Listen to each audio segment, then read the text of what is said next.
petite vidéo qui n'était pas prévue. Oups, ma casquette, ça sera mieux. Hein.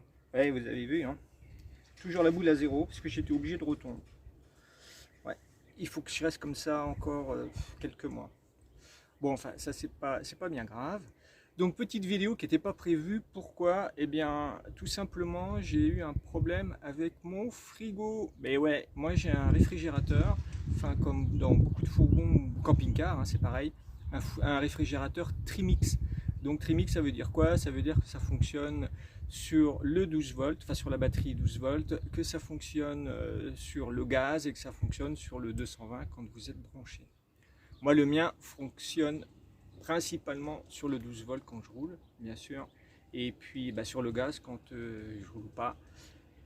Et ça fait 4 ans maintenant que le frigo fonctionne, donc principalement sur le gaz.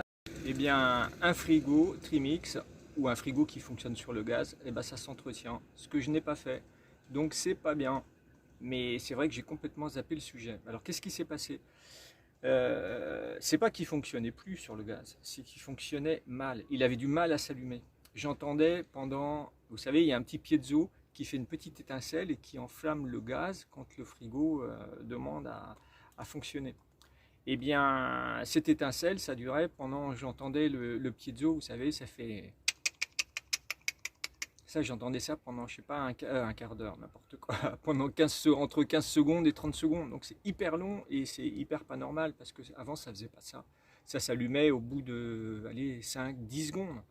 Et là, plus ça allait, plus c'était long. Alors je commençais à m'inquiéter, je me dis, qu'est-ce qu'il faut que je fasse? J'attends, je courbe le dos, j'attends de voir ce qui se passe. Et puis bon, ça m'a travaillé quand même pas mal. J'ai dit, il faut que je regarde un petit peu ce qu'il y a là-dedans, sachant que j'y connais strictement rien. Voilà. Alors, j'ai pris mon courage à deux mains. Et puis, je me suis lancé. Allez, je vous montre ça dans la vidéo. Et puis, je vous redis un petit mot à la fin. Allez, c'est parti. Mon kiki. Donc, vous voyez, sur le fourgon, enfin, moi, du côté droit, c'est le côté où il y a le réfrigérateur. Il y a deux grilles. Une grille en haut et une grille en bas. Donc la grille du bas, c'est dans la grille du bas où se trouve le brûleur. Dans la grille du haut, c'est en fait l'évacuation des gaz brûlés, la combustion. Et puis ça a permis aussi bien sûr le refroidissement et puis ça protège des poussières. Comme là, ça protège des poussières aussi et puis ça évite que le vent s'engouffre et puis que ça éteigne le brûleur. Donc la première des choses, c'est d'enlever cette grille.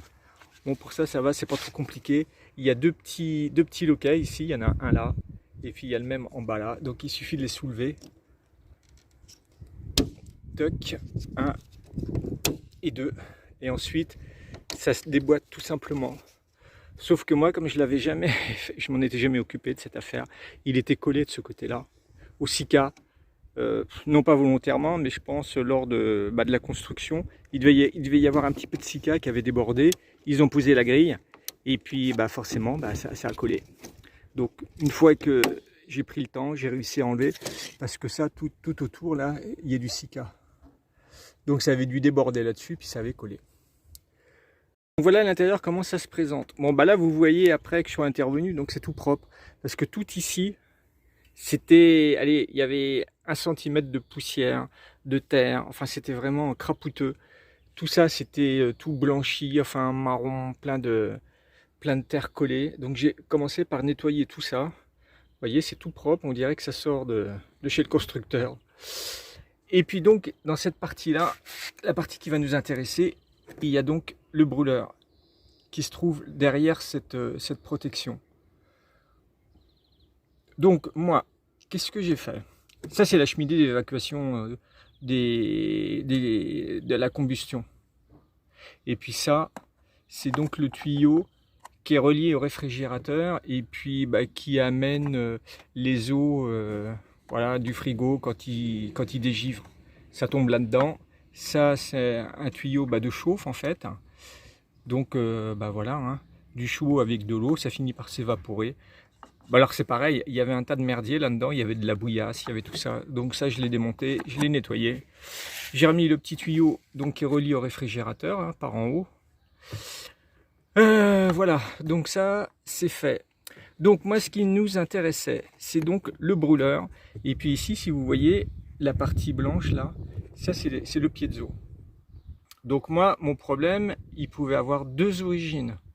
Soit le piezo était naze, soit il avait bougé et puis la petite étincelle ne se faisait pas au bon endroit, soit le gaz n'arrivait pas. Par ici, là, et là à l'intérieur il doit y avoir le gicleur. Moi je pensais pas que ce soit le gaz qui n'arrivait pas parce que au bout de 30 secondes ça finissait par s'allumer. Donc pour moi c'était plus un problème électrique là au niveau du piezo. Donc soit il était foutu, soit il était déréglé, ou alors c'est que le brûleur était vraiment crapouteux. Alors qu'est-ce que j'ai fait?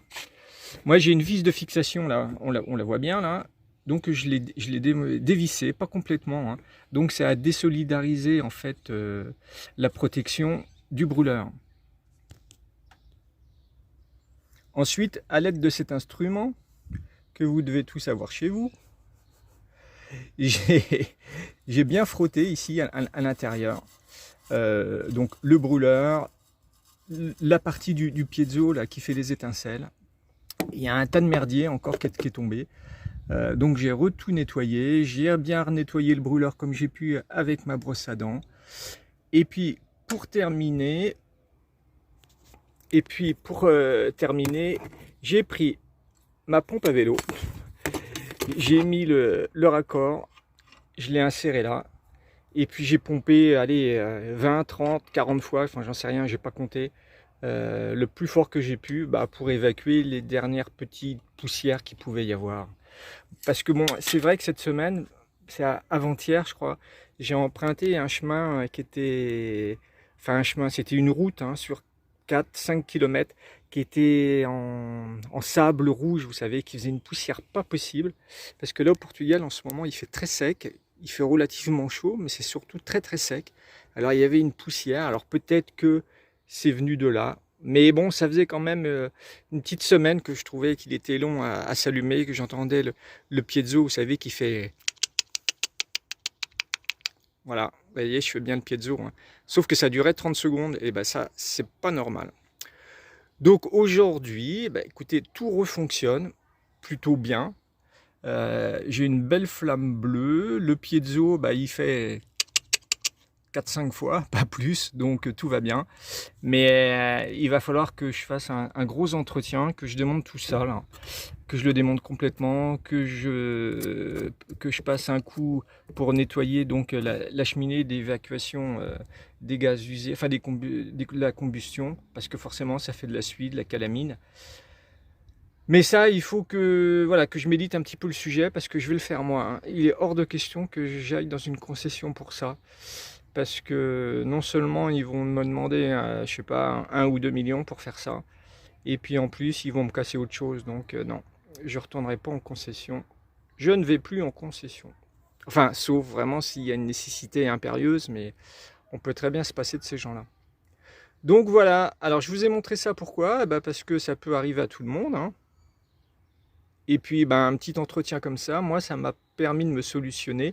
Bon, c'est certainement provisoire, parce que je vous dis, il faut faire un gros entretien. Je sais pas, peut-être qu'il faut changer le piezo de temps en temps. Je vais me renseigner. J'y connais rien hein, là-dedans, donc voilà. Bon tous les conseils sont bons à prendre. Hein. Si vous avez des conseils à me donner, n'hésitez pas. Eh bien, écoutez, j'espère que cette vidéo vous a intéressé, qu'elle pourra vous rendre service si vous-même vous avez ce genre de problème. Mais il ne faut pas oublier qu'un frigo, ça s'entretient. Donc faites pas comme moi, entretenez votre frigo. Bon allez, à très vite pour la suite des aventures, bien sûr.